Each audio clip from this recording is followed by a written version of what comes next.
The Lion, the Witch, and the Wardrobe, The Chronicles of Narnia by C.S. Lewis. Final reading.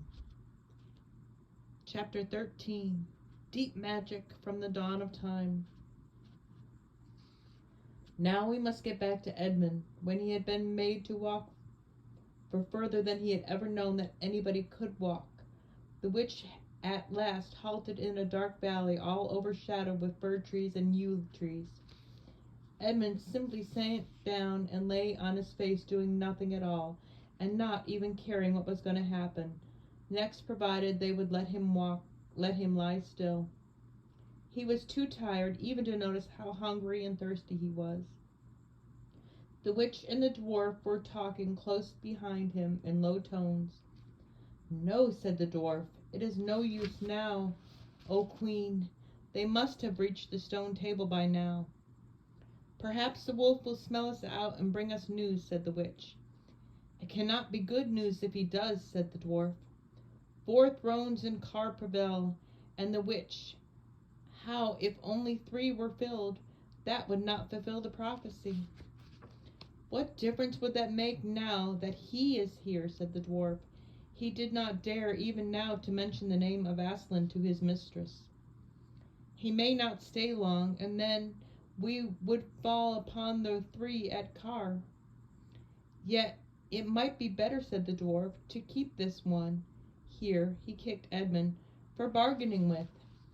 "Yes, and have him rescued," said the witch scornfully. "Then," said the dwarf, "we had better do what we have to do at once." "I would like to have it done with on the stone table itself," said the witch. "That is the proper place. That is where it has always been done before." "It will be a long time now before the stone table can again be put to its proper use," said the dwarf. "True," said the witch. "And then, well, I will begin." At that moment, with a rush and a snarl, a wolf rushed up to them. "I have seen them. They are all at the stone table with him. They have killed my captain Mangrum. I was hidden in the thickets and saw it all. One of the sons of Adam killed him. Fly, fly." "No," said the witch. "There need be no flying. Go quickly. Summon all our people to meet me here as speedily as they can. Call out the giants and the werewolves and the spirit of those trees who are on our side. Call the ghouls and the bogles and the ogres and the minotaurs. Call the cruels, the hags, the specters. Call the people of the toadstools. We will fight. What? Have I not still my wand? Will not their ranks turn into stone even though they come on? Be off quickly. I have a little thing to finish here while you are away." The great brute bowed its head, turned, and galloped away. "Now," said she, "we have no table. Let me see. We had better put it against the trunk of a tree." Edmund found himself being roughly forced to his feet. Then the dwarf set him with his back against a tree and bound him fast. He saw the witch take off her outer mantle. Her arms were bare underneath and terribly white. Because they were so very white he could see them, but he could not see much else. It was so dark in this valley under the dark trees. "Prepare the victim," said the witch, and the dwarf undid Edmund's collar and folded back his shirt at the neck. Then he took Edmund's hair and pulled his head back so that he had to raise his chin. After that Edmund heard a strange noise. Whiz, whiz, whiz. For a moment he couldn't think of what it was. Then he realized it was the sound of a knife being sharpened. At that very moment he heard loud shouts from every direction, a drumming of hoofs and a beating of wings, a scream from the witch, confusion all around him, and then he found he was being untied. Strong arms were around him, and he heard big, kind voices saying things like, "Let him lie down. Give him some wine. Drink this. Steady now. You'll all be all right in a minute." Then he heard the voices of people who were not talking to him but to one another, and they were saying things like, "Who's got the witch? I thought you had her. I didn't see her after I knocked the knife out of her hand. I was after the dwarf. Did you mean to say she's escaped? A chap can't mind everything at once. What's that? Oh, sorry, it's only an old stump. But just at this point Edmund went off into a dead faint. Presently the centaurs and unicorns and deers and birds, they were of course the rescue party which Aslan had sent in the last chapter, all set off to go back to the stone table, carrying Edmund with them. But if they could have seen what happened in that valley after they had gone, I think they might have been surprised. It was perfectly still, and presently the moon grew bright. If you had been there, you would have seen the moonlight shining off an old tree stump and on a fair-sized border. But if you had gone on looking, you would gradually have begun to think there was something odd about both the stump and the boulder. And next, you would have thought that the stump did look really remarkable, like a little fat man crouching on the ground. And if you had watched long enough, you would have seen the stump walk across the border, and the border sit up and beginning talking to the stump, for in reality the stump and the border were simply the witch and the dwarf. For it was part of her magic that she could make things look like what they weren't, and she had the presence of mind to do so at the very moment when the knife was knocked out of her hand. She had kept hold of her wand, and so had kept it safe too. When the other children woke up next morning, they had been sleeping on piles of cushions in the pavilion. The first thing they heard from Mrs. Beaver was that their brother had been rescued and brought into the camp late last night, and it was at that moment with Aslan. As soon as they had breakfast, they all went out, and there they saw Aslan and Edmund walking together in the dewy grass, apart from the rest of the court. There is no need to tell you, and no one ever heard, what Aslan was saying, but it was a conversation which Edmund never forgot. As the others drew nearer, Aslan turned to meet them, bringing Edmund with him. "Here's your brother," he said, "and there is no need to talk to him about which is past." Edmund shook hands with each of the others and said to each of them in turn, "I'm sorry," and everyone said, "That's all right." And then everyone wanted very hard to say something which would make it quite clear that they were all friends with him again, something ordinary and natural, and of course no one can think of anything in the world to say. But before they had time to feel really awkward, one of the leopards approached Aslan and said, "Sir, there is a messenger from the enemy who craves audience." "Let him approach," said Aslan. The leopard went away and soon returned, leading the witch's dwarf. "What is your message, son of earth?" asked Aslan. "The Queen of Narnia and Empress of the Lone Islands desires a safe conduct to come and speak with you," said the dwarf, "on a matter which is as much to your advantage as to hers." "Queen of Narnia indeed," said Mr. Beaver. "All of the Peace Beaver," said Aslan. "All names will soon be restored to their proper owners. In the meantime, we will not dispute about them. Tell your mistress, son of earth, that I grant her safe conduct on condition that she leaves her wand behind her at that great oak." This was agreed to, and the two leopards went back with the dwarf to see that the conditions were properly carried out. "But supposing she turns the two leopards into stone," whispered Lucy to Peter. "I think the same idea had occurred to the leopards themselves. At any rate, as they walked off, their fur was all standing up on their backs, and their tails were bristling, like a cat's when it's seen a strange dog." "It'll be all right," whispered Peter in reply. "He wouldn't send them if it weren't." A few minutes later the witch herself walked out onto the top of the hill and came straight across and stood before Aslan.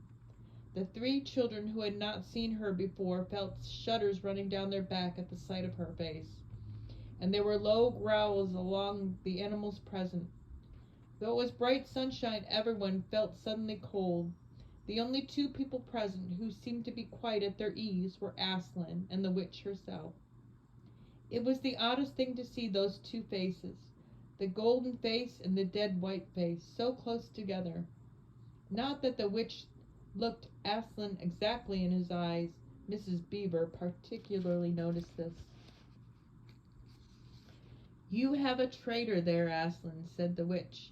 Of course everyone present knew that she meant Edmund, but Edmund had got past thinking about himself after all he'd been through, and after the talk he'd had that morning. He just went on looking at Aslan. It didn't seem to matter what the witch said. "Well," said Aslan, his offense was not against you." "Have you forgotten the deep magic?" said the witch. "Let us say I have forgotten it," answered Aslan gravely. "Tell us of this deep magic." "Tell you," said the witch, her voice growing suddenly shriller. "Tell you what is written on that very table of stone which stands beside us? Tell you what is written in letters deep as spear and as long as the firestones on the secret hill?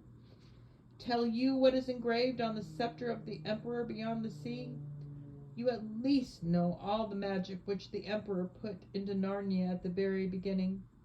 You know that very traitor belongs to me as my lawful prey, and that for every treachery I have bought, and I have a right to kill." "Oh," said Mr. Beaver, "so that's how you came to imagine yourself a queen, because you were the emperor's hangman, I see." "Peace, Beaver," said Aslan with a very low growl. "And so," continued the witch, "that human creature is mine. His life is forfeit to me. His blood is my property." "Come and take it then," said the bull with the man's head in a great bellowing voice. "Fool," said the witch with a savage smile that was almost a snarl. "Do you really think your master can rob me of my rights by mere force? He knows the deep magic better than that. He knows that unless I have blood, as the law says, all Narnia will be overturned and perish in fire and water." "It is very true," said Aslan. "I do not deny it." "Oh, Aslan," whispered Susan in the lion's ear, "can't we? I mean, you won't, will you? Can't we do something about the deep magic? Isn't there something you can work against it?" "Work against the emperor's magic?" said Aslan, turning to her with something like a frown on his face, and nobody ever made that suggestion to him again. Edmund was on the other side of Aslan, looking all the time at Aslan's face. He felt a choking feeling and wondered if he ought to say something, but a moment later he felt that he was not expected to do anything except to wait, and to do what he was told. "Fall back, all of you," said Aslan, "and I will talk to the witch alone." They all obeyed. It was a terrible time, this, waiting and wondering while the lion and the witch talked earnestly together in low voices. Lucy said, "Oh, Edmund," and began to cry. Peter stood with his back to the others, looking out at the distant sea. The beavers stood holding each other's paws with their heads bowed. The centaurs stamped uneasily with their hooves. But everyone became perfectly still in the end, so that you noticed even the small sounds like a bumblebee flying past, or the birds in the forest down below them, or the wind was rustling in the leaves, and still the talk between Aslan and the White Witch went on. At last they heard Aslan's voice. "You can all come back," he said. "I have settled the matter. She has renounced the claim on your brother's blood." And all over the hill there was a noise as if everyone had been holding their breath and now began breathing again, and then a murmur of talk. The witch was just turning away with a look of fierce joy on her face when she stopped and said, "But how do I know this promise will be kept?" "Hurrah!" roared Aslan, half rising from his throne, and his great mouth opened wider and wider, and the roar grew louder and louder, and the witch, after staring for a moment with her lips wide apart, picked up her skirts and fairly ran for her life. Chapter 14. The Triumph of the Witch. As soon as the witch had gone, Aslan said, "We must move from this place at once. It will be wanted for other purposes. We shall encamp tonight at the fords of Bernu. Of course, everyone was dying to ask him how he had arranged matters with the witch, but his face was stern, and everyone's ears were still ringing with the sound of his roar, and so nobody dared. After a meal, which was taken in the open air on the hilltop, for the sun had gotten strong by now and dried the grass, they were busy for a while taking the pavilion down and packing things up. Before 2 o'clock they were on the march and set off in a northeasterly direction, walking at an easy pace, for they had not far to go. During the first part of the journey, Aslan explained to Peter his plan of the campaign. As soon as she has finished her business in these parts, he said, the witch and her crew will almost certainly fall back to her house and prepare for a siege. You may or may not be able to cut her off and prevent her from reaching it. He then went on to outline 2 plans of battle, one for fighting the witch and her people in the wood, and another for assaulting her castle. And all the time he was advising Peter how to conduct the operation, saying things like, you must put your centaurs in such and such a place, or you must post scouts to see that she doesn't do so and so, till at last Peter said, but you will be there yourself, Aslan. I can give you no promise of that, answered the lion, and he continued to give Peter his instructions. For the last part of the journey it was Susan and Lucy who saw most of him. He did not talk very much and seemed to them to be sad. It was still afternoon when they came down to a place where the river valley had widened out, and the river was broad and shallow. This was the ford of Bernua, and Aslan gave orders to halt on this side of the water. But Peter said, wouldn't it be better to camp on the far side, for fear she should try at night attack or anything? Aslan, who seemed to have been thinking about something else, roused himself with a shake of his magnificent mane and said, eh? What's that? Peter said it all over again. No, said Aslan in a dull voice, as if it didn't matter. No, she will not make an attack tonight. And then he sighed deeply. But presently he added, all the same it was well thought of. That was how a soldier ought to think. But it doesn't really matter, so they proceeded to pitch the camp. Aslan's mood affected everyone and everything that evening. Peter was feeling uncomfortable, too, at the idea of battling on his own. The news that Aslan might not be there came as a great shock to him. Supper that evening was a quiet meal. Everyone felt how different had been last night, or even that morning. It was as if the good news, having just begun, were already drawing to their end. This feeling affected Susan so much that she couldn't go to sleep when she had gone to bed. And after she had lain counting sheep and turning over and over, she heard Lucy give a long sigh and turn over just beside her in the darkness. Can't you get to sleep either? Said Susan. No, said Lucy. I thought you were asleep. I say, Susan. What? I've a most horrible feeling, as if something were hanging over us. Have you? Because, as a matter of fact, so have I. Something about Aslan, said Lucy. Either some dreadful thing is going to happen to him, or something dreadful that he's going to do. There's been something wrong with him all afternoon, said Susan. Lucy, what was that he said about not being with us at the battle? You didn't think he would be stealing away and leaving us tonight, do you? Where is he now? Said Lucy. Is he here in the pavilion? I don't think so. Susan, let's go outside and have a look round. We might see him. All right, let's, said Susan. We might just as well be doing that as lying awake here. Very quietly the 2 girls groped their way among the other sleepers and crept out of the tent.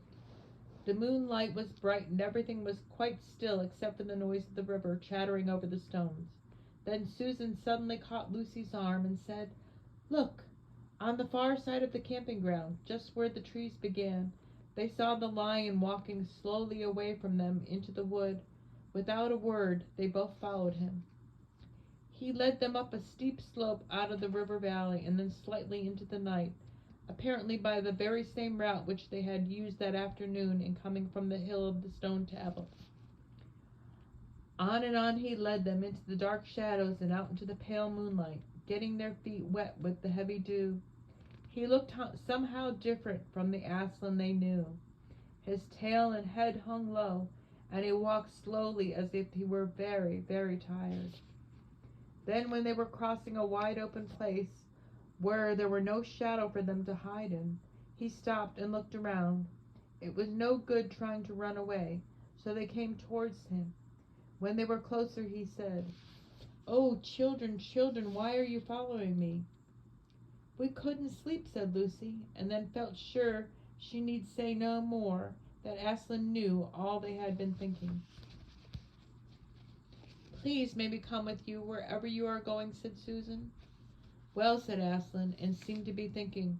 Then he said, "I should be glad of company tonight. Yes, you may come, if you will promise to stop when I tell you, and after that leave me to go on alone." "Oh, thank you, and we will," said the two girls. Forward they went again, and one of the girls walked on each side of the lion. But how slowly he walked! And his great royal head drooped so that his nose nearly touched the grass. Presently he stumbled and gave a low moan. "Aslan, dear Aslan," said Lucy, "what is wrong? Can't you tell us?" "Are you ill, dear Aslan?" said Susan. "No," said Aslan, "I am sad and lonely. Lay your hand on my mane so that I can feel you are there, and let us walk like that." And so the girls did what they could never have dared to do without his permission, but what they had longed to do ever since they first saw him. They buried their cold hands in his beautiful sea of fur and stroked it, and so doing walked with him. And presently they saw that they were going up with him up the slope of the hill on which the stone table stood.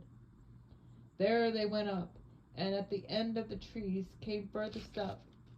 And when they had gotten to the last tree, it was one that had some bushes about it, Aslan stopped and said, "Oh, children, children, here you must stop, and whatever happens, do not let yourselves be seen. Farewell." And both the girls cried bitterly, though they hardly knew why, and clung to the lion and kissed his mane and his nose and his paws and his great sad eyes. Then he turned from them and walked out onto the top of the hill. And Lucy and Susan, crouching in the bushes, looked after him, and this is what they saw. A great crowd of people were standing all around the stone table, and through the moon was shining. Many of them carried torches which burned with evil-looking red flames and black smoke. But such people, ogres with monstrous teeth, and wolves, and bull-headed men, spirits of evil trees, and poisonous plants, and other creatures whom I won't describe, because if I did, the grown-ups would probably not let you read this book.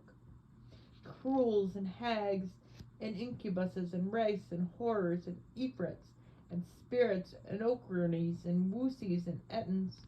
In fact, here were all those who were on the witch's side, and whom the wolf had summoned at her command. And right in the middle, standing by the table, was the witch herself.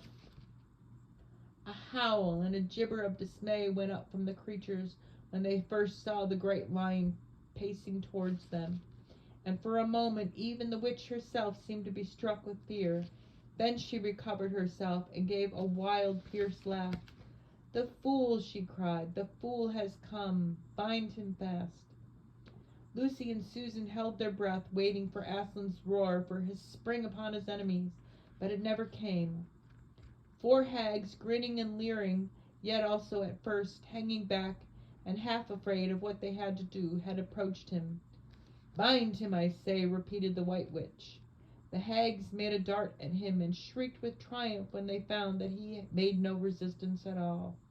Then others, the evil dwarfs and apes, rushed to help him, and in between them they rolled the huge lion over on his back and tied all his 4 paws together, shouting and cheering as if they had done something brave, though, had the lion chosen, one of those paws could have been the death of them all. But he made no noise. even when the enemy straining and tugging and pulling the cords so tight that they cut into his flesh. Then they began to drag him towards the stone table. "Stop," said the witch. "Let him first be shaved." Another roar of mean laughter went up from her followers. Was an ogre with a pair of shears, came forward and squatted down by Aslan's head. Snip, snip, snip went the shears, and masses of curling gold began to fall to the ground. When the ogre stood back, and the children, watching from their hiding place, could see the face of Aslan looking all small and different without its mane, the enemies also saw the difference. "Why, he's only a great cat, after all," cried one. "Is that what we were afraid of?" said another.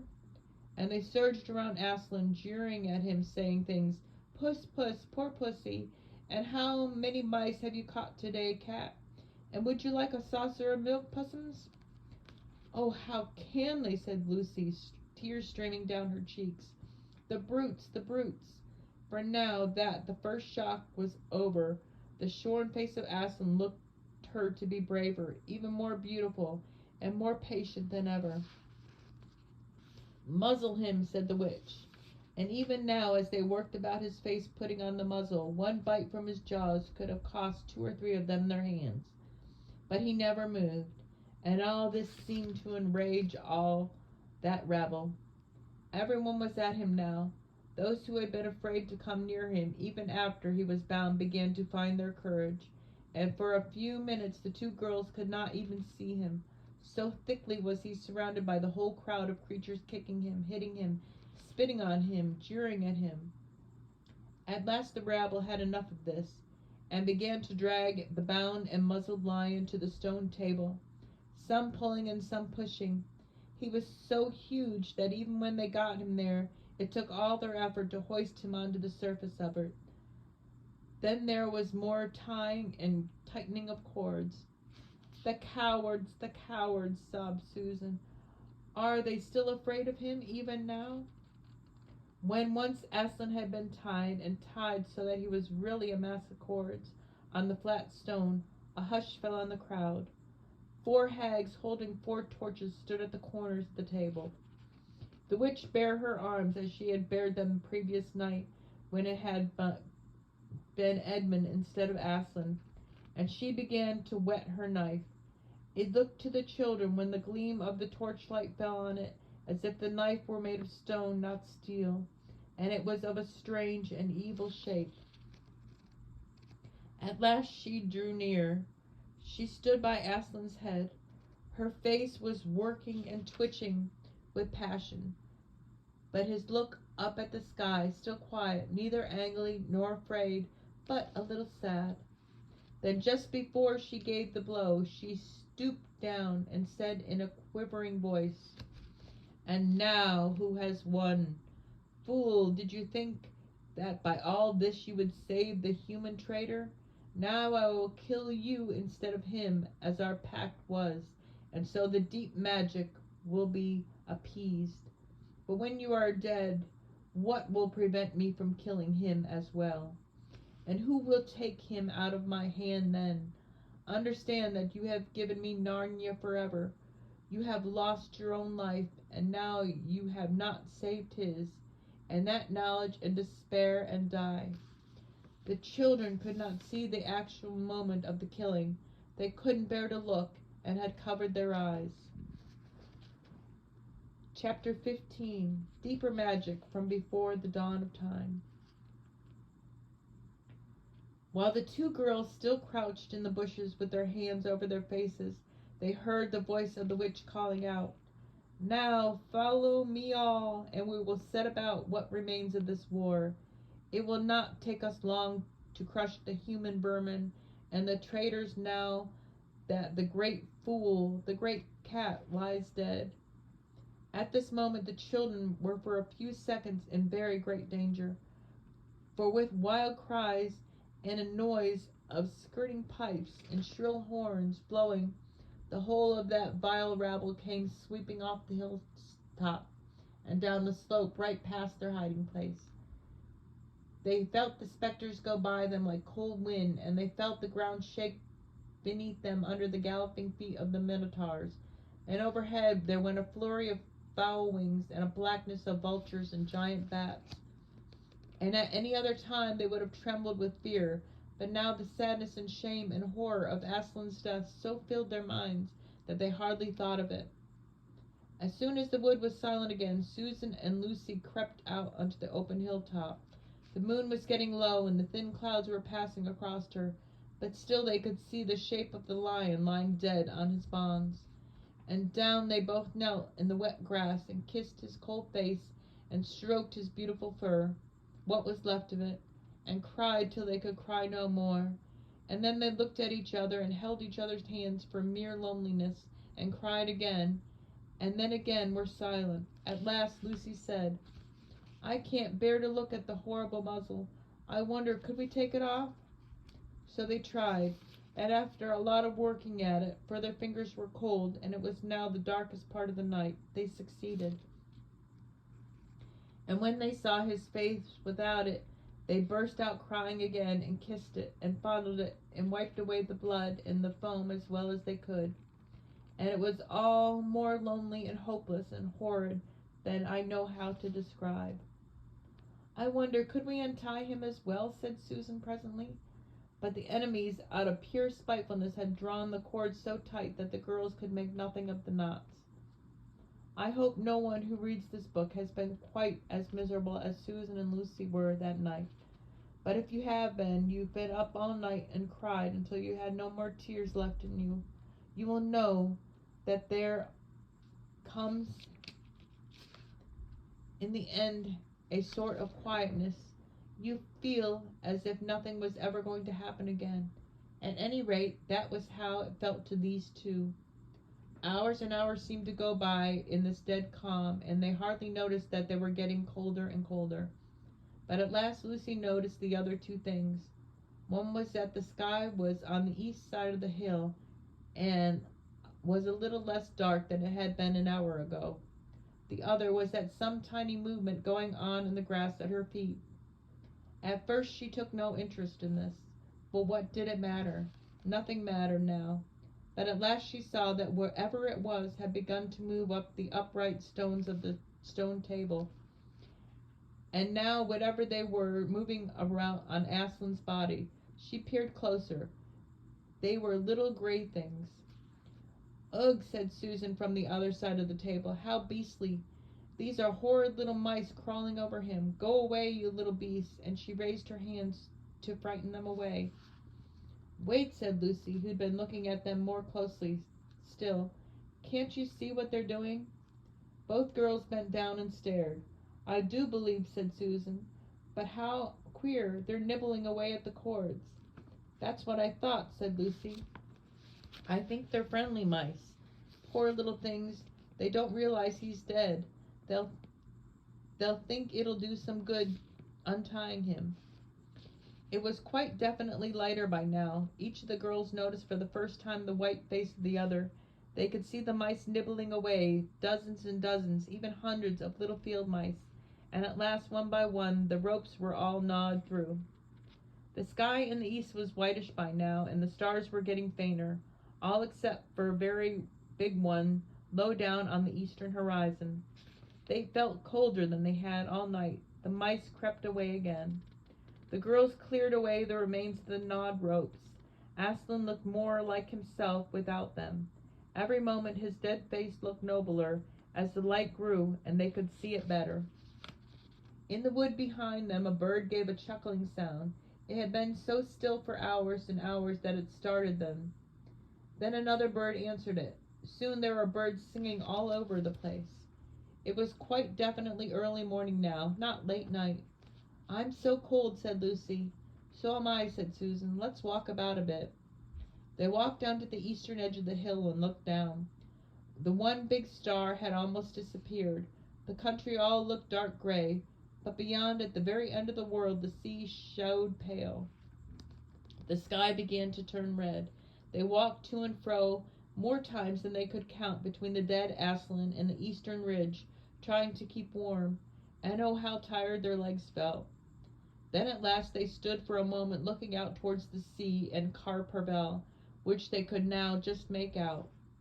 The red turned into gold along the line where the sea and sky met, and very slowly up came the edge of the sun. At that moment they heard from behind them a loud noise, a great crackling, deafening noise, as if giants had broken a giant plate. "What's that?" said Lucy, clutching Susan's arms. I I feel afraid to turn around," said Susan. "Something awful is happening." "They're doing something worse to him," said Lucy. "Come on." And she turned, pulling Susan round with her. The rise of the sun had made everything look so different. All colors and shadows were changing, and for a moment they didn't see the important things. Then they did. The stone table was broken into pieces by a great crack that ran down from end to end, and there was no Aslan. "Oh, oh, oh!" cried the two girls, rushing back to the table. "Oh, it's too bad," sobbed Lucy. "They might have left the body alone." "Who's done it?" cried Susan. "What does it mean? Is it more magic?" "Yes," said a great voice behind their backs. "It is more magic." They looked around. There, shining in the sunrise, larger than they had ever seen him before, shaking his mane, for it had apparently grown again, stood Aslan himself. "Oh, Aslan!" cried both the children, staring up at him, almost as frightened as they were glad. "Aren't you dead then, dear Aslan?" said Lucy. "Not now," said Aslan. "You're not a," asked Susan in a shaky voice. She couldn't bring herself to say the word ghost. Aslan stooped his golden head and licked her forehead. The warmth of his breath and a rich sort of smell that seemed to hang about his hair came all over her. "Do I look it?" he said. "Oh, you're real, you're real." "Oh, Aslan!" cried Lucy, and both girls flung themselves upon him and covered him with kisses. "But what does it all mean?" asked Susan, when they were somewhat calmer.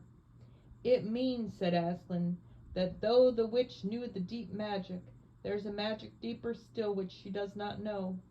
Her knowledge goes back only to the dawn of time. But if she could have looked a little farther back into the stillness and the darkness before time dawned, she would have read there a different incantation. She could have known that when a willing victim who had committed no treachery was killed in a traitor's stead, the table would crack and death itself would start working backwards. And now—" "Oh, yes, now," said Lucy, jumping up and clapping her hands. "Oh, children," said the lion, "I feel my strength coming back to me. Oh, children, catch me if you can." He stood for a second, his eyes very bright, his limbs quivering, lashing himself with his tail. Then he made a leap high over their heads and landed on the other side of the table. Laughing, though she didn't know why, Lucy scrambled over to reach him. Aslan leaped again. A mad chase began. Round and round the hilltop he led them, now hopelessly out of their reach, now letting them almost catch his tail, now diving between them, now tossing them in the air with his huge and beautiful velveted paws, and catching them again, and now stopping unexpectedly, so that all three of them rolled over together in a happy laughing heap of fur and arms and legs. It was such a romp as no one had ever except seen in Narnia, and whether it was more like playing than a thunderstorm, or playing with a kitten, Lucy could never make up her mind. And the funny thing was that when all three finally lay together, panting in the sun, the girls no longer felt in least tired or hungry or thirsty. "And now," said Aslan presently, "to business. I feel I'm going to roar. You had better put your fingers in your ears." And they did, and Aslan stood up and he opened his mouth to roar. His face became so terrible that they did not dare look at it, and they saw all the trees in front of him bend before the blast of his roaring, as grass bends in a meadow before the wind. Then he said, "We have a long journey to go. You must ride on me." And he crouched down, and the children climbed onto his warm golden back, and Susan sat first, holding on tightly to his mane, and Lucy sat behind, holding on tightly to Susan. And with a great heave he rose underneath them and shot off faster than any horse could go, downhill and into the thick of the forest. That night was perhaps the most wonderful thing that ever happened to them in Narnia. Have you ever galloped on a horse? Think of that. And when they take away the heavy noise of the hooves and the jingle of the bits and imagine instead that almost noiseless padding of the great paws. Then imagine instead of the black or gray or chestnut back of the horse and the soft roughness of golden fur and the mane flying back in the wind. And then imagine you are going about as twice as fast as the fastest racehorse. But this is the mount that does not need to be guided and never grows tired.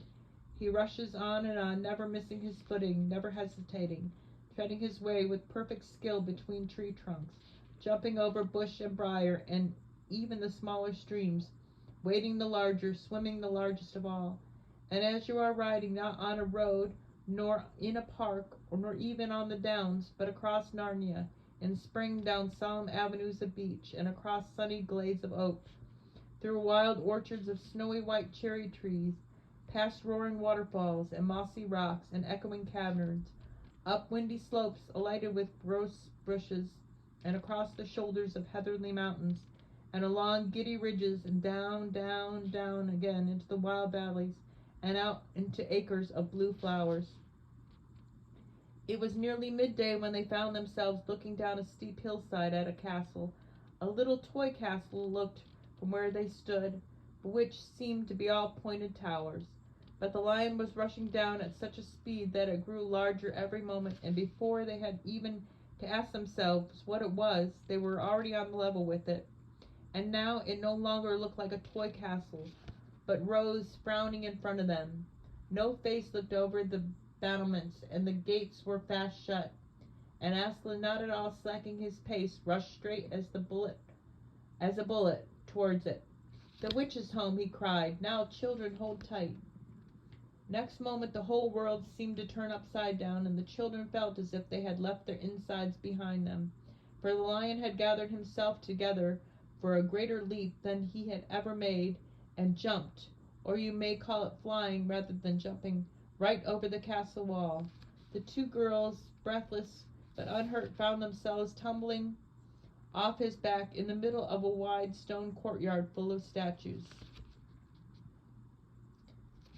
Chapter 16. What happened about the statues? "What an extraordinary place," cried Lucy. "All those stone animals, and people too.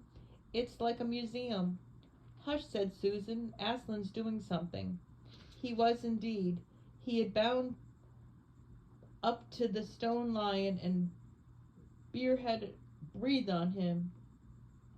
And without waiting a moment, he whisked around, almost as if he had been a cat chasing its tail, and breathed also on the stone dwarf, which, as you remember, was standing a few feet from the lion with its back to it. Then he pounced on a tail stone dryad which stood beyond the dwarfs, turned rapidly aside to deal with the stone rabbit on his right, and rushed on to two centaurs. But at that moment Lucy said, "Oh, Susan, look at the lion." "I expect you've seen someone put a lighted match to a bit of newspaper which is propped up in a gate against an unlit fire, and for a second nothing seemed to have happened, and then you notice a tiny streak of flame creeping along the edge of the newspaper. It was like that now. For a second after Aslan had breathed upon him, the stone lion looked just the same. Then a tiny streak of gold began to run along his white marble back, and then it spread. Then the color seemed to lick all over him as the flame licks all over the bit of paper. Then, while his hindquarters were still obviously stone, the lion shook his mane, and all the heavy stone folds rippled into living hairs. Then he opened a great red mouth, warm and living, and gave a prodigious yawn. And now his hind legs had come to life. He lifted one of them and scratched himself. Then, having caught sight of Aslan, he went bounding after him, and frisked around with him, whimpering with delight, and jumping up to lick his face. Of course the children's eyes turned to follow the lion, but the sight they saw was so wonderful that they soon forgot about him. Everywhere the statues were coming to life. The courtyard looked no longer like a museum. It looked more like a zoo. Creatures were running after Aslan and dancing around him till he was almost hidden in the crowd.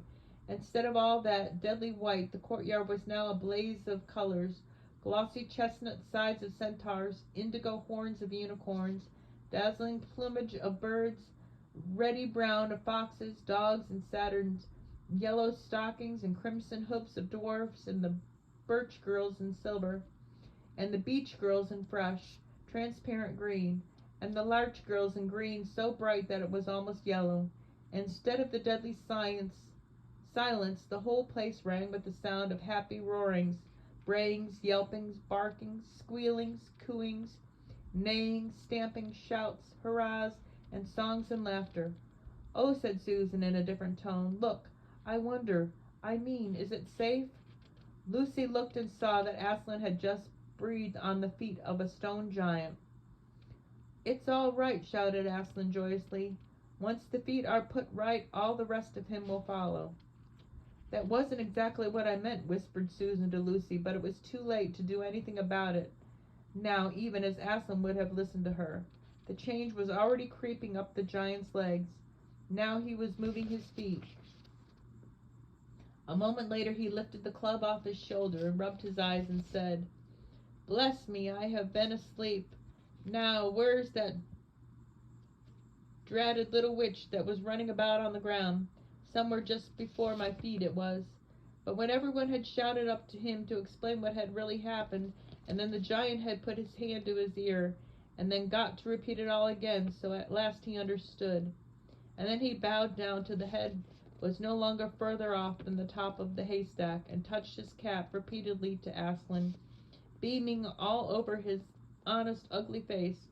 Giants of any sort are now so rare in England, and so few giants are good-tempered, that 10 to 1 you have never seen a giant when his face is beaming. It is a sight worth looking at. "Now for the inside of the house," said Aslan. "Look alive, everyone, upstairs and downstairs, and in my lady's chamber. Leave no corner unsearched. You never know where some poor prisoner may be concealed." And onto the interior they all rushed, and for several minutes the whole of the dark, horrible, fusty old castle echoed to the opening of the windows, and everyone's voices crying out at once, "Don't forget the dungeons! Give us a hand with this door! Here's another little winding stair! Oh, I say, here's a poor kangaroo! Call Aslan! Phew, that smells up in here! Look out for that trap door! Up here!" There are a whole lot more on the landing, but the best of all was when Lucy came rushing upstairs shouting, "Aslan, Aslan, I found Mr. Tunmus. Oh, do come quick." A moment later Lucy and her little fawn were holding each other by hands and dancing around for joy. The little chap was none the worse for having been a statue, and it was of course very interested in all that she had to tell him. But at last the ransacking of the witch's fortress had ended. The whole castle stood empty, with every door and window open, and the light and the sweeping spring air flooding to all the dark and evil places which needed them so badly. The whole crowd of liberated statues surged back into the courtyard, and it was then that someone, Tunmus I think, first said, "But how are we going to get out?" For Aslan had got in by a jump, and the gates were still locked. "That'll be all right," said Aslan, and then, rising on his hind feet, he bawled up at the giant. "Hi, you up there," he murmured. "What's your name?" "Giant Rumblebuffin, if you please, your honor," said the giant, once more touching his cap. "Well then, Giant Rumblebuffin," said Aslan, "just let us out of this, will you?" "Certainly, your honor, it will be a pleasure," said Giant Rumblemuffin. "Stand well away from the gates, all of you little ones." Then he strode into the gate himself, and bang, bang, bang went his huge club. The gates creaked out the first blow, cracked at the second, and shivered at the third. Then he tackled the towers on each side of them, and after a few minutes of crashing and thudding, both the towers and a good bit of the wall on each side went thundering down in a mass of hopeless rubble. And when the dust cleared, it was odd. standing in that dry, grim, stony yard, to see through the gap all the grass and wavering trees and sparkling streams of the forest, and the blue hills beyond that, and beyond that the sky. "Blowed if I ain't all in a muck o' sweat," said the giant, puffing like a largest railway engine. "Comes of being out of condition, I suppose. Neither of you young ladies has such a thing as a pocket handkerchief about, do you?" "Yes, I have," said Lucy, standing on tiptoes and holding her handkerchief up as far as she could reach. "Thank you, missy," said Giant Buffin, stooping down. Next moment Lucy got rather a fright, for she found herself caught up in the air between the giant's fingers and thumbs. But just as she was getting near his face, she suddenly started and then put her gently back on the ground, muttering, "Bless me, I've picked up the little girl instead. I beg your pardon, missy. I thought you were the handkerchief." "No, no," said Lucy, laughing. "Here it is." This time she managed to get it out, but it was only about the same size to him that a saccharine tablet would be to you, so that when she saw him solemnly rubbing it to and fro his great face, she said, "I'm afraid it's not much use to you, Mr. Rumblemuffin." "Not at all, not at all," said the giant politely. "Never met a nicer handkerchief. So fine, so handy, so I don't know how to describe it." "What a nice giant he is," said Lucy to Mr. Tumnus. "Oh, yes," replied the fawn. "All the Buffins always were. One of the most respectable of all the giant families in Narnia. Not very clever, perhaps. I never knew a giant that was. But but an old family with traditions, you know. And if he'd been the other sort, she'd never have turned to him into stone." At this point Aslan clapped his paws together and called for silence. "Our day's work is not yet over," he said, "and if the witch is to be finally defeated before bedtime, we must find the battle at once." "And join in, I hope, sir?" asked the largest of the centaurs. "Of course," said Aslan. "And now, those who can't keep up, that is, children, dwarfs, and small animals, must ride on the backs of those who can. That is, lions, centaurs, unicorns, horses, giants, and eagles. Those who are good with their noses must come in the front, with us lions, to smell out where the battle is. Look lively and sort yourselves." And with a great deal of bustle and cheering they did. The most pleased of the lot was the other lions, who kept running about everywhere pretending to be very busy, but really in order to say to everyone he met, "Did you hear what he said to us? Lions? That means him and me. Us lions. That's what I like about Aslan. No side, no standoffishness. Us lions. That meant him and me. At least he went on saying that till Aslan had loaded him up with 3 dwarfs, 1 dryad, 2 rabbits, and a hedgehog. That steadied him a bit. When all were ready, it was a big sheepdog who actually helped Aslan most in getting them sorted into their proper order, and then they set out through the gap in the castle wall. At first the lions and dogs went nosing about in all directions, but then suddenly one great hound picked up the scent and gave a bay. There was no time to lose after that. Soon all the dogs and lions and wolves and other hunting animals were going at full speed with their noses to the ground, and all the others, streaking out for about half a mile behind them, were following as fast as they could. The noise was like an English fox hunt, only better, because now and then with the music of the hounds was mixed the roar of the other lions, and sometimes the far deeper and more awful roar of Aslan himself. Faster and faster they went as the scent became easier and easier to follow, and then just as they came to that last curve in a narrow winding valley, Lucy heard, above all these noises, another noise, a different one, which gave her a queer feeling inside. It was the noise of shouts and shrieks, and of the clashing of metal against metal. Then they came out to the narrow valley, and at once she saw the reason. There stood Peter and Edmund, and all the rest of Aslan's army, fighting desperately against the crowd of horrible creatures whom she had seen last night. Only now in the daylight they looked even stranger, and even more evil, and even more deformed. They also seemed to be far more of them. Peter's army, which had their backs to her, looked terribly few, and there were statues dotted all over the battlefield, so apparently the witch had been using her wand. but she did not seem to be using it now. She was fighting with her stone knife. It was Peter she was fighting, both of them going at it so hard that Lucy could hardly make out what was happening. She, she only saw the stone knife and Peter's sword flashing so quickly that they looked like three knives and three swords. That pair were in the center. On each side of the line stretched out, horrible things were happening wherever she looked. "Off my back, children," shouted Aslan, and they both tumbled off. Then with a roar that shook all Narnia, from the western lamp-post to the shores of the eastern sea, the great beast flung himself upon the White Witch. Lucy saw her face lifted towards him for 1 second with an expression of terror and amazement. Then lion and witch had rolled over together, but with the witch underneath, and at the same moment all warlike creatures whom Aslan had led from the witch's house rushed madly on the enemy lines. Dwarfs with their battle axes, dogs with their teeth, and giants with their club, and his feet also crushed dozens of the foe. Unicorns with their horns, centaurs with their swords and hoofs, and Peter's tired army cheered, and the newcomers roared, and the enemy squealed and gibbered until the wood re-echoed with the din of that onset. Chapter 17. The Hunting of the White Stag. The battle was over a few minutes after their arrival. Most of the enemy had been killed on the first charge of Aslan and his companions, and when those who were still living saw that the witch was dead, they gave either themselves up or took to fight. The next thing that Lucy knew was that Peter and Aslan were shaking hands. It was strange to her to see Peter looking as he looked now. His face was so pale and stern, and he seemed to be so much older.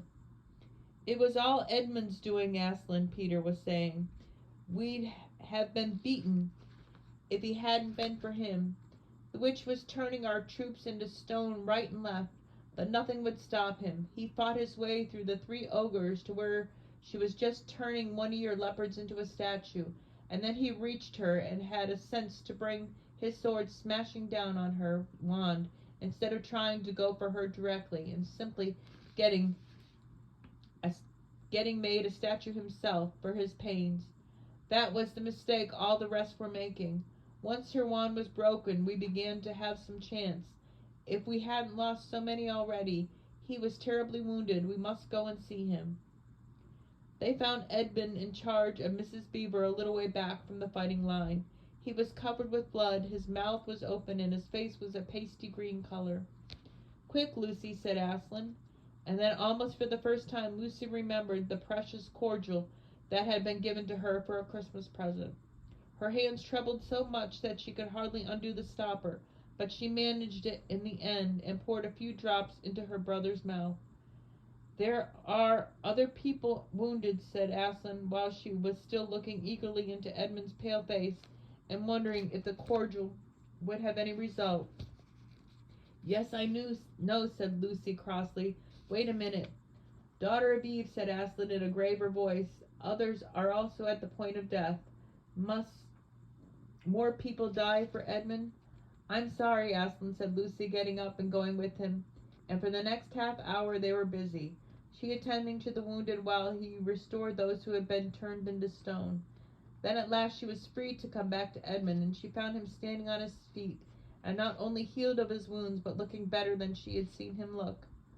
Oh, for ages, in fact, ever since his first term at that horrid school, which is where he began to go wrong, he had begun to become his old real self again, and he could look you in the face. And there in the field of battle Aslan made him a knight. "Does he know," whispered Lucy to Susan, "what Aslan did for him? Does he know what the arrangement with the witch really was?" "Hush, no, of course not," said Susan. "Oughtn't he be told?" "Oh, surely not," said Susan. "It would be too awful for him. Think of how you'd feel if you were he. All at the same, I think he ought to know." And Lucy, but that moment they were interrupted.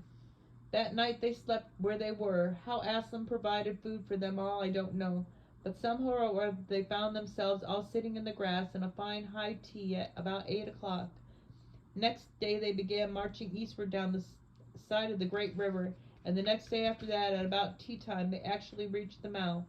The castle of Carprevel on its hill towered up above them, and before them were the sands, with the rocks and little pools of salt water and seaweed and the smell of the sea, and long miles of bluish-green waves breaking for ever and ever on the beach. And oh, the cry of the seagulls! Have you heard it? Can you remember? That evening after tea, the four children all managed to get down on the beach again and get their shoes and stockings off and feel the sand between their toes.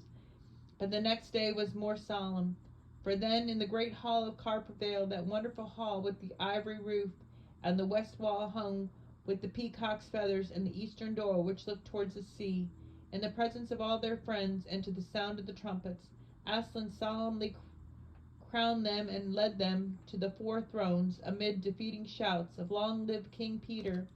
Long live Queen Susan! Long live King Edmund! Long live Queen Lucy!" Once a king or queen in Narnia, always a king or queen. Bear it well, sons of Adam, bear it well, daughters of Eve, said Aslan. And through the eastern door, which was wide open, came the voices of the mermen and the mermaids swimming close to the shore and singing in honor of their kings and queens. So the children sat on their thrones, and scepters were put in their hands, and they gave rewards and honors to all their friends, to Tinmus the fawn, and to the beavers, and to the giant Rumblebuffin, and to the leopards, and the good centaurs, and the good dwarfs, and to the good lions.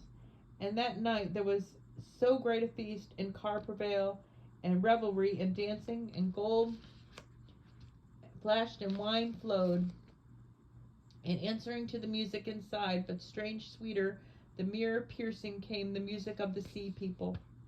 But amid all these rejoicings, Aslan himself quietly slipped away, and when the kings and queens noticed that he wasn't there, they said nothing about it, for Mr. Beaver had warned them. "He'll be coming and going," he said. "One day you'll see him, and another you won't. He doesn't like being tied down, and of course he has other countries to attend to. It is quite all right. He'll often drop in, only you mustn't press him. He's wild, you know, not like a tame lion." And now, as you see, this story is nearly, but not quite, at end. These 2 kings and 2 queens governed Narnia well, and used long and happy as their reign. At first much of their time was spent in seeking out the remnants of the White Witch's army and destroying them, and indeed for a long time there would be news of evil things lurking in the wilder parts of the forest. A haunting here, a killing there, a glimpse of a werewolf one month, and a rumor of a hag the next. But in the end all that foul brood was stamped out, and they made good laws and kept the peace, and saved good trees from being unnecessarily cut down, and liberated young dwarfs and young satyrs from being sent to school, and generally stopped busybodies and interferers, and encouraged ordinary people who wanted to live and let live. And as they drove back the fierce giants, quite a bit different sort from giant Rumblebuffin, on the north of Narnia, and when those ventured across the frontier, and they entered these into friendship and alliance with the countries beyond the sea, and paid them visits of state, and received visits of state from them. And they themselves grew and changed as the years passed over them. And Peter became a tall and deep-chested man, and a great warrior, and he was called King Peter the Magnificent. And Susan grew into a tall and gracious woman with black hair that fell almost to her feet, and the kings of the countries beyond the sea began to send ambassadors asking for her hand in marriage. And she was called Susan the Gentle. Edmund was a greater and quieter man than Peter, and great in counsel and judgment. He was called King Edmund the Just.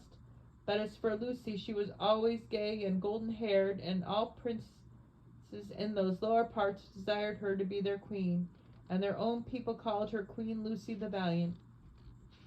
So they lived in great joy, and if ever they remembered their life in this world, it was only as one remembers a dream. And one year it fell out that Tunmus, who was a middle-aged fawn by then, now in the beginning became stout, came down the river and brought them the news that the white stag had once more appeared in the parks. The white stag who would give you wishes if you caught him. So these 2 kings and 2 queens and the principal members of their court rode a-hunting with horns and hounds in the western woods to follow the white stag. And they had not hunted long before they had sight of him. and he led them a great pace over tough and smooth and through thick and thin, till the horses of all the courtiers were tired out, and only these four were still following. And then they saw the stag enter the thicket where their horses could not follow. Then the King Peter, for they talked in quite different style now, having been kings and queens for so long.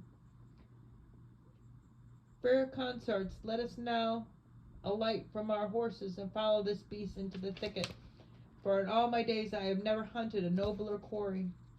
Sir, said the others, even so let's do.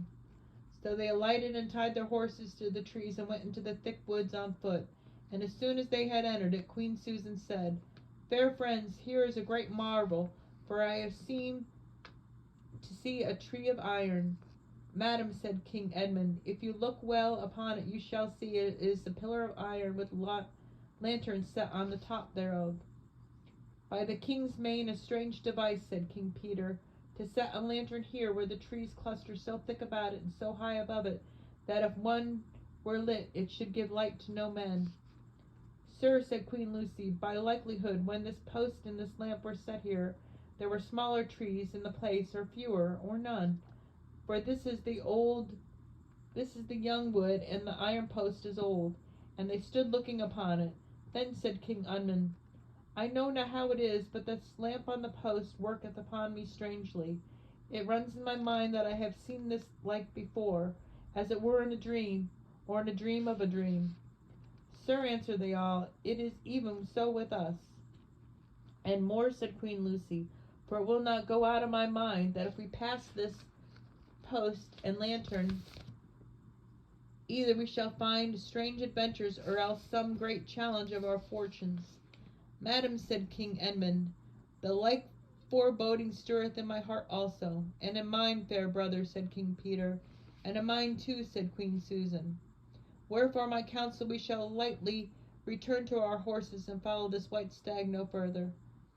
Madam, said King Peter, therein I pray thee have me excused, for never since we were kings and queens in Narnia have we set our hands to any higher matter as battles, quests, feats of arms, acts of justice, and the like, and then given over, but always what we have taken in hand, the same we have achieved.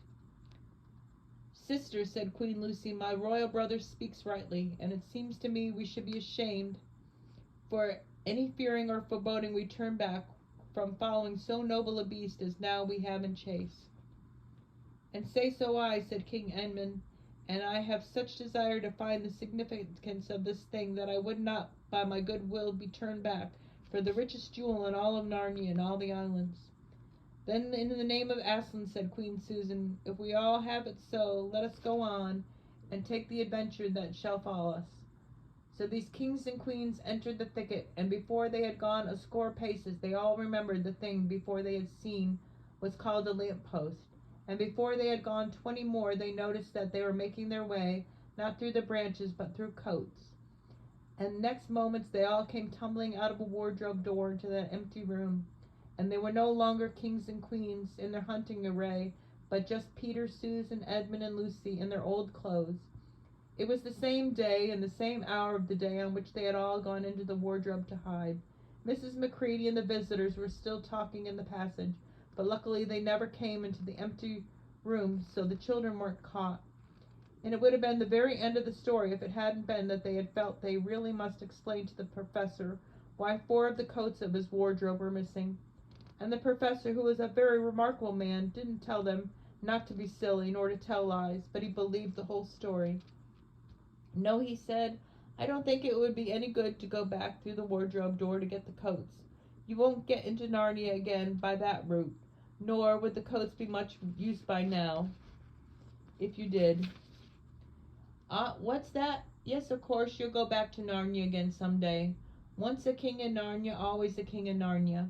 But don't go trying to use the same route twice. Indeed, don't get there at all.